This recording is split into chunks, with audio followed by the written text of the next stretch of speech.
کہ وہ صاحب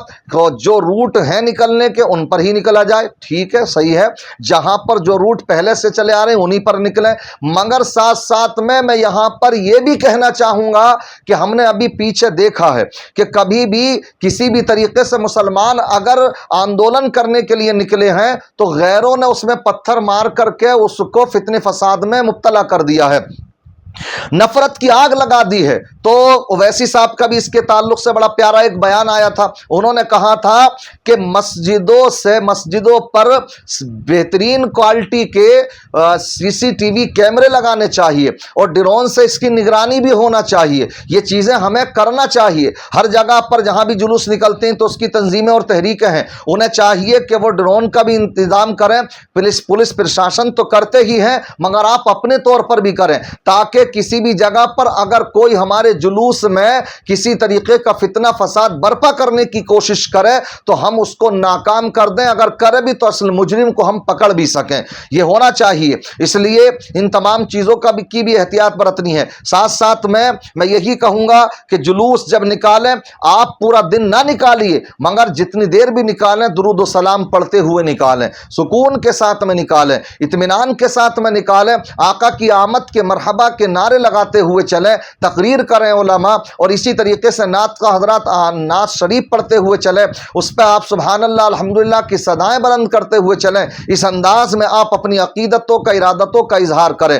ساتھ ہی ساتھ جہاں پر یہ کریں تو نمازوں کی بھی پابندیاں کریں، یہ بھی ضروری ہے، اور یہ بھی ضروری ہے، نماز فرض ہے اور اس کا نکالنا یہ مستحب کام ہے مگر یہ بھی ضروری ہے۔ کیوں؟ بہت سے لوگ کہتے ہیں کہ صاحب نماز ہی پڑھ لی یہی آقا کا میلاد ہو گیا، میں کہتا ہوں نماز فرض ہے، اہم العبادت ہے، مگر یہ یاد رکھیے کہ پیارے آقا صلی اللہ تعالی علیہ وسلم کی تعظیم و تکریم جب کی جاتی ہے تو اس پر آپ یہ سمجھ لیں کہ کفر دم توڑتے نظر آتے ہیں۔ پیارے آقا صلی اللہ تعالی علیہ وسلم کی محبتوں کا اظہار اس شکل میں کیا جاتا تو ہمارے الحمدللہ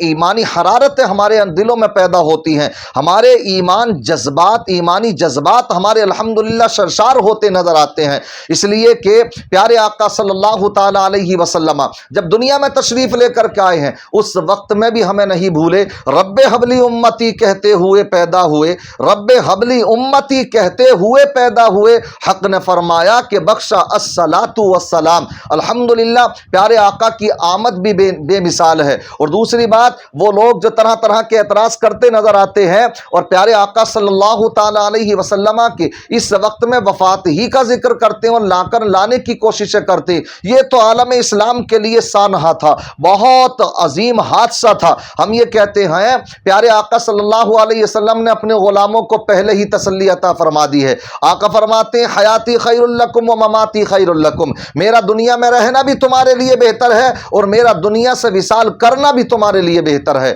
اس لیے آقا بڑی تفصیل ہے، تو جب میرے آقا نے فرما دیا میری حیات ظاہری بھی تمہارے لیے بہتر، میرا دنیا سے جانا بھی تمہارے لیے بہتر، تو یہ کون ہوتے ہیں کہ اس کو عظیم حادثہ قرار دیں؟ اس لیے پیارے آقا صلی اللہ تعالی علیہ وسلم کی آمد پر چرچے کیجئے، اس لیے کہ آقا کی جب آمد ہوئی تو اللہ تبارک و تعالی نے حضرت جبریل کو 70,000 یا 1,70,000 فرشتوں کے ساتھ میں مبارکباد پیش کرنے کے لیے بھیجا۔ سبحان اللہ، ایک جلوس ہی تھا، اس لیے خوشی کا اظہار آپ شریعت کے دائرے میں کریں، وہ میلاد پاک کی محفل بھی منعقد کر کے کر سکتے ہیں، گھروں میں صلاۃ و سلام کی محفلیں منعقد کریں، درود و سلام کی محفلیں سجائیں، بچوں کو لے کر کے بیٹھیں، اسی طریقے سے جلوس میں لے کر کے چلیں، ادب کے ساتھ میں نکلیں اور کسی بھی طرح کی کوئی بھی ہردنگ بازی نہ کریں۔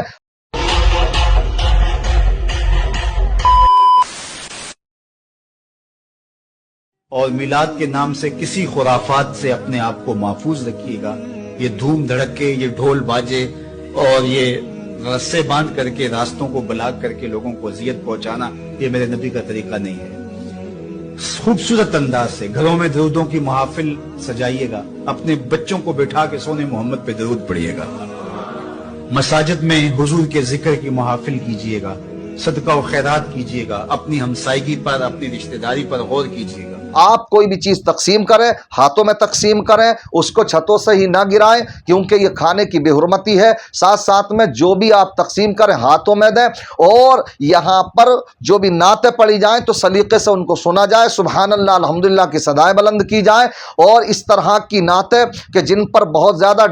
میوزک ہوتا تو ان کو بھی نہ بجایا جائے۔ اور ساتھ ہی ساتھ میں یہاں پر ایک پیغام اور دینا چاہوں گا، وہ یہ کہ ہم الحمدللہ پیارے آقا کے نالین پاک کے نقش بھی اپنے ماتھے پر لگاتے، سر پر لگاتے ہیں، جیبوں پر لگاتے ہیں، جھنڈے بھی لگاتے ہیں، ان پر یا رسول اللہ لکھا ہوا ہوتا ہے، کہیں روضہ مقدسہ بنا ہوا ہوتا ہے، کہیں پر کچھ آیات کریمہ لکھی ہوئی ہوتی ہیں، طرح طرح کی آیات لکھی ہوئی ہوتی ہیں یا اشعار لکھے ہوئے ہوتے ہیں۔ تو یہ بھی یاد رکھیں آپ کہ اس کی بے حرمتی نہ ہو۔ جھنڈے لگائیں، اگر ایسی جگہ پر لگایا ہے کہ اس کی بے حرمتی نہیں تو آپ لگے رہنے دیں، ورنہ پھر اس کو اتار کر کے رکھ لیں، ورنہ کہیں ایسا نہ ہو کہ آپ کے یہ بلے، آپ کی یہ جھنڈیاں نالیوں میں پڑی نظر آئیں۔ اس طرح کی بے حرمتی سے اپنے آپ کو بھی بچائیے، اس لیے کہ جو چیزیں مقدس ہیں جیسے ان کی اصل کی تعظیم و تکریم ہے، ویسے ہی ان کے اگر نقش بنا لیے ہیں تو ان کی نقش کی بھی تعظیم و تکریم ویسے ہی ہمارے اوپر فرض واجب ہے۔ آقا کا روزہ جیسے اس کی تعظیم و تکریم ہمارے اوپر فرض،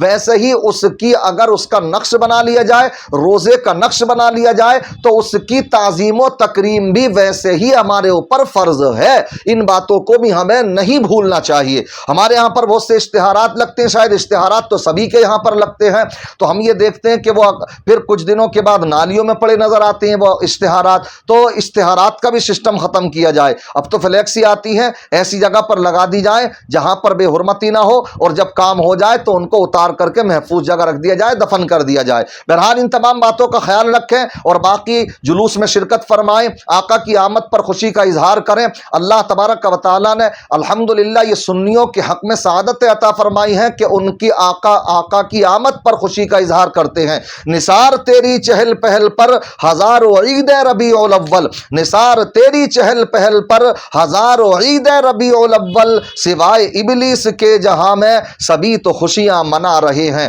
الحمدللہ بڑی پیاری پیاری نعتیں ہیں۔ فلک کے نظاروں زمیں کی بہاروں، فلک کے نظاروں زمیں کی بہاروں، سب عید مناؤ حضور آ گئے ہیں، سب عید مناؤ حضور آ گئے ہیں۔ اٹھو غم کے مارو چلو بے سہارو، اٹھو غم کے مارو چلو بے سہارو، یہ پیغام سناؤ کہ حضور آ گئے ہیں۔ تو الحمدللہ آقا کی آمد کے تر چرچے کیجئے۔ جس سہانی گھڑی چمکا طیبہ کا چاند، جس سہانی گھڑی چمکا طیبہ کا چاند، اس دل افروز ساعت پہ لاکھوں سلام۔ دعاؤں میں یاد رکھیں، اللہ تبارک و تعالی سب کو اس پاک دن کے صدقے میں اپنے محبوب کا صدقہ نصیب فرمائے۔ ہم تمام عالم اسلام کے اوپر، ہم سب کے اوپر اپنا خاص فضل و کرم فرمائے۔ پیارے آقا کی سچی غلامی ہمیں نصیب فرمائے۔ جو بے اولاد ہیں ان کو نیک صالح اولاد عطا فرمائے، اور جو لڑکی کے خواہش مند ہیں ان کو لڑکیاں عطا فرمائے، جو بیٹوں کے خواہش مند ہیں اللہ ان کو بیٹے عطا فرمائے، جو پریشانیوں میں مبتلا ہیں ان کی پریشانیوں کا خاتمہ فرمائے، ساتھ ساتھ کاروباروں میں برکتیں ترقیاں عطا فرمائے، تمام کی جائز مرادوں کو پورا فرمائے، سب کو سچا پکا نمازی بنائے، مسجدوں کو آباد کرنے والا بنائے، ہماری مساجد، مدارس، خانقاہوں کی، مقابر کی، مزارات اولیاء کی، علماء، حفاظ و قراء تمام مسلمانوں کی حفاظت فرمائے، اور ہمیں بار بار یہ 12 ربیع الاول شریف نصیب فرمائے۔ السلام علیکم ورحمۃ اللہ وبرکاتہ۔